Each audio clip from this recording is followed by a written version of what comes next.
మనతో ఈరోజు ప్రముఖ జ్యోతిష్యులు, వాస్తు నిపుణులు, ఆధ్యాత్మికవేత్త శ్రీ నానాజీ పట్నాయక్ గారు మనతో ఉన్నారు. నమస్తే సార్. ముందుగా మేషరాశి వారికి కనుక చూసుకున్నట్లయితే అది ఎట్లా ఉంటుంది అంటే వీళ్ళకి ప్రస్తుతం కుజుడు నీచంలో ఉన్నాడు. కాబట్టి ఒక్క నెల కూడా వీళ్ళు ఏదైనా ప్రాపర్టీస్ తీసుకునేటప్పుడు కానీ ఎడ్యుకేషన్ రిలేటెడ్ సంబంధించిన విషయాల్లో కానీ చాలా జాగ్రత్తగా ఉండాలి.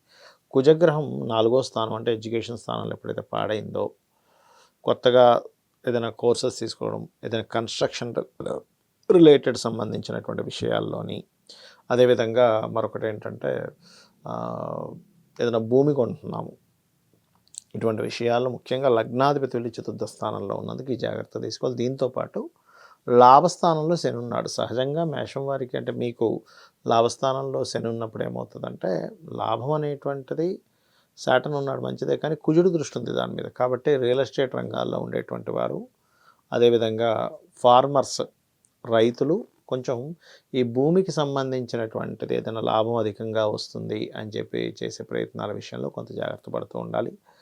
అలాగే పర్టికులర్గా సంతానం కోసం ప్రయత్నం చేసేటువంటి వారికి మీకు 17వ తేదీ నుంచి రవి ఎప్పుడైతే మిత్రక్షేత్రంలోకి వెళ్తాడో అక్కడి నుంచి చాలా బాగుంటుంది. అదేవిధంగా 6వ స్థానంలో మీ మేషం వారికి కేతు ఉన్నాడు. సో కేతు ఉన్నందుకు ఏంటంటే పర్టికులర్గా ఈ అప్పులు ఇవ్వడము తీసుకునేటువంటి అంశాల్లో కాస్త జాగ్రత్తగా ఉండాలి.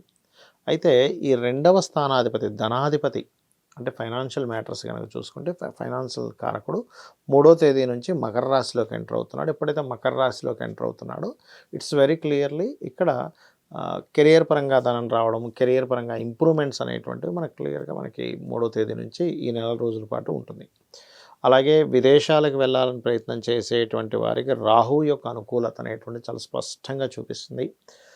మరియు అదేవిధంగా మరొక విషయం ఏంటంటే ఇక్కడ ఈ రాహు యొక్క అనుకూలత మరియు అదేవిధంగా ఈ వృషభం మేషం వారికి ఏంటంటే అష్టమ రవి ఉన్నాడు.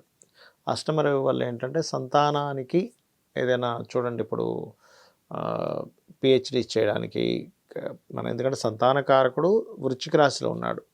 సో పిహెచ్డీస్ చేయడానికి కానీ లేనట్లయితే రీసెర్చెస్ చేయడానికి కానీ చాలా అనుకూలంగా ఉంటుంది చెప్పాలంటే.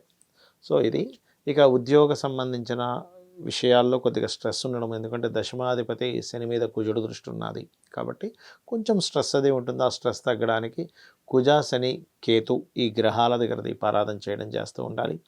అయితే ఈ యొక్క వృషభం వారికి ముఖ్యంగా కొంచెం ఈ 16వ తేదీ వరకు బుధుడు ఎప్పుడైతే అష్టమంలో ఉండి వక్రించాడో పార్ట్నర్స్ విషయంలోని, బిజినెస్ రిలేటెడ్ సంబంధించిన విషయాల్లోని కొంచెం జాగ్రత్తగా ఉండాలి 16వ తేదీ వరకు. ఫైనల్గా ఏంటంటే మీరు ఎక్కువగా నవగ్రహాల్లో కుజ శని కేతు గ్రహాల దగ్గర దీపారాధన చేయడము, గోవుకి క్యారెట్స్ బెల్లము తినిపించడము, మరియు అదేవిధంగా చూసుకున్నట్లయితే నవగ్రహాల్లో శని కుజ కేతు దగ్గర గ్రహాలు దీపారాధన చేస్తూ గోవుకి బెల్లము క్యారెట్స్ బీట్రూట్స్ కూడా తినిపించడము, ఎక్కువగా సూర్య నమస్కారాలు చేసుకోవడం. ఎందుకంటే మీ యొక్క జాతకానికంటే మేషలగ్నం వారు మేషలగ్నంలో రాశిలో జన్మించిన వారికి మీకు పర్టికులర్గా ఏంటంటే సూర్య ఆరాధన పూర్వజన్మ కర్మల్ని పూర్తిగా తొలగిస్తుంది. కాబట్టి సూర్య ఆరాధన చేయండి, అన్ని విధాలా మీకు బాగుంటుంది.